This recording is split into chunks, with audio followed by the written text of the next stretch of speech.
Welcome to the Tech Egg. Don't get scrambled. Enjoy the video.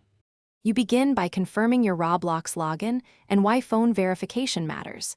It ties a device to your account to stop unauthorized access. Once you have credentials, sign in on a secure browser and open Settings Security. Make sure your phone receives SMS. Weak network signals cause delays.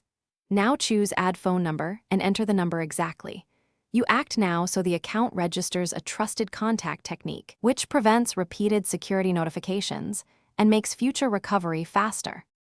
Once done entering your phone, Roblox sends a verification code to confirm ownership. You should watch for that SMS and input the digits promptly. Delays often cause expired codes. If the code fails, clear cache or use private mode and request a resend. This avoids saved session conflicts. Also check for carrier filters or third-party blocking apps on your phone because they can intercept messages. Continue until the site shows confirmed. This step proves the number is valid and ties notifications to your device. Now finalize by enabling two-step verification and saving any backup codes Roblox provides. You want a recovery path if you lose access. Once active, test by logging out and signing in from a second device to trigger the security notification flow.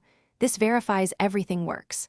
If problems persist, make sure your phone plan allows SMS from shortcodes, try a different number, and remove any SMS blocking apps. One tip: if verification stalls, reboot the phone and request a new code before contacting support. Thanks for watching. Consider subscribing if I helped unscramble your problems.